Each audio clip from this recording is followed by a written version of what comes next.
Hey peeps. G'day. Go away. It's Go too away. early in the morning.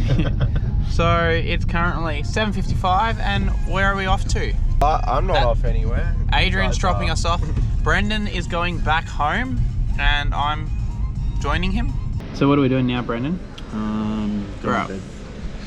We are at the airport, which is very quiet. So we're going to head to Brisbane soon. I think we're going to go to Brisbane. If not, I booked the wrong flight. So.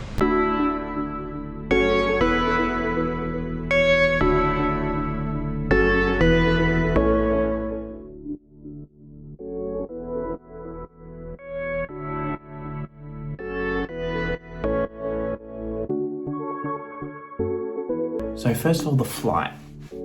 So I flew over with Virgin. Unfortunately, now with Virgin, we can't actually get food on the flight, which is a bit annoying, especially if you're over during the mealtime, like I was on the way back.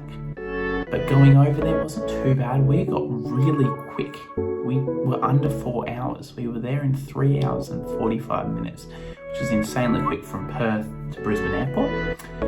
Obviously, face mask on airport wasn't too different other than the mask going over, and landing in Brisbane there wasn't anything really to do. I flew and landed a few days before the mandatory check-in forms came into place, so it's probably changed since then.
Sea World Park is in a transformation period.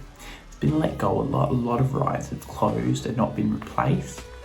The new Atlantis precinct is opening, which does look to be pretty good, with 3 rides: the Vortex, which is a Huss top spin, the Trident, which is a chair swing ride, and then the Leviathan, which you'll see is that massive wooden coaster, and that looks to be an insane coaster. I'm definitely keen to go over there and try that when that comes back. But overall, SeaWorld I definitely recommend for the families, less so the thrill seekers. I mean, Jet Rescue is a great coaster. It is a great coaster. However, the moment for the thrill seekers, you get that. Storm is also pretty fun, but you get quite wet. And when it's winter, it doesn't really make you want to repeat ride it multiple times. So once the Leviathan opens, hopefully it will improve, but they still need more attractions, I believe, after that, if they're really going after the theme park market. But obviously there's so many animals, there's shows, there's lots of exhibits to see. So especially for the families, it is definitely one of the better parks because it caters to the families, and kids love seeing the animals, you know, the dolphins, the polar bears, the stingrays, the sharks. So it's definitely that part for the families. Just lacking on the ride side of things if that's what you're after.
This was being cleaned out the other day. Looks like it's all clean and they're filling it back up again slowly.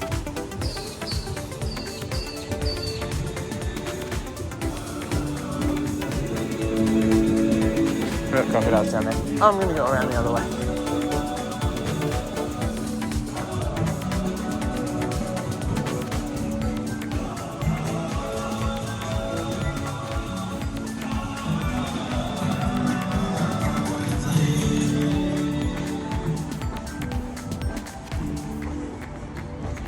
It's definitely different without having the train running. So the Quadbury area is actually not a bad area. Don't mind it, it's quite nice. It's actually very well presented. However, I feel like it's a space that's just there to fill space, and I feel like down the track you might see it's a massive area. And I feel once they develop all the empty plots, it might move off a bit, but who knows, hey? Time will tell. But it's definitely a well done area. It's definitely one of the nice animal areas I've seen out there. So it's pretty good. Once the train's running will help this area be quite well. And obviously that area does well with international travellers, not locals, that can see these animals more often. But yeah, let's just admire this view as you walk through.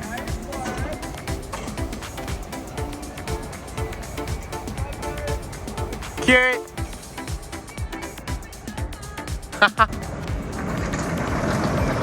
They're doing the last bits over there.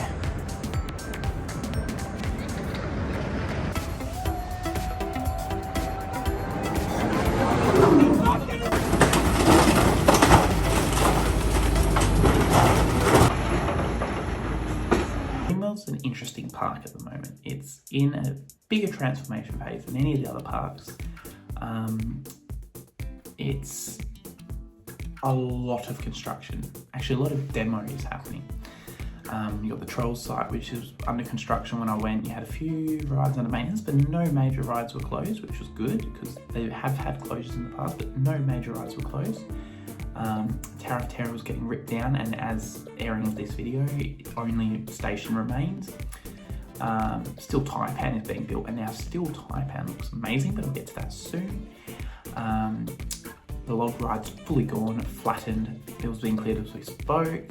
There's a lot of construction happening, which is good to see. That park is in that stage where it's still trying to move on and move forward. They've had to close a lot of old rides that are at the end of the lifespan. They're finding that they didn't have enough rides left without those old ones, and they're trying to build quickly, but you can only build so many rides so quickly. And Still Taipan, as the photos don't do it justice, that thing is massive, and I cannot wait to go on. And they are going ahead full steam to try and get that coaster finished. It was cool watching them lift in the final pieces while I was there on that reverse twisted spike. Definitely going to the park for the thrill seekers to watch out. Sky Voyager is another great attraction. I know it gets a lot of hate, but the Sky Voyager is such a fantastic flying theatre where you get to see all the landscape of Australia. Dreamworld, in my opinion, is definitely still one for the families, until they get more thrill rides, which hopefully they do get, but still Taipan looks absolutely amazing. And I can't wait to see what Dreamworld does over the next couple of years. And I got to see them setting up for Winterfest as well, which looked to be a great event. And as airing of this video, now that I'm back, Winterfest has happened and it did look pretty cool from all the photos I saw. Also, I couldn't get it filmed because I couldn't do it as well, but I managed to do 80 spins on tailspin. So, hey guys, thank you for watching Perth Theme Park Life, and I'm Tim, and I went on a trip to the Gold Coast. This trip, just as a bit of information, happened before the lockdown, so I actually landed back in Perth on the 20th of June, just before every state had issues with COVID. So I'm very lucky. It is a risk when you travel in these times that you may have to quarantine or for 2 weeks on return, or your plans may be cancelled. I'm on uni break, I had annual leave for work, and I'm like, I want to go on a holiday, I need time to myself, so I was like, I'm just going to do it. If I have to quarantine, I have to quarantine. So it's interesting times travelling, but I got very lucky. So this is part 1. We'll try and get part 2 out next week, hopefully, but make sure you like, subscribe, and hit that bell, and comment what you think about Sea World and Dreamworld and just the Gold Coast in general. And next time we'll get Movie World and Australian Outback Spectacular. See you then. Thank you.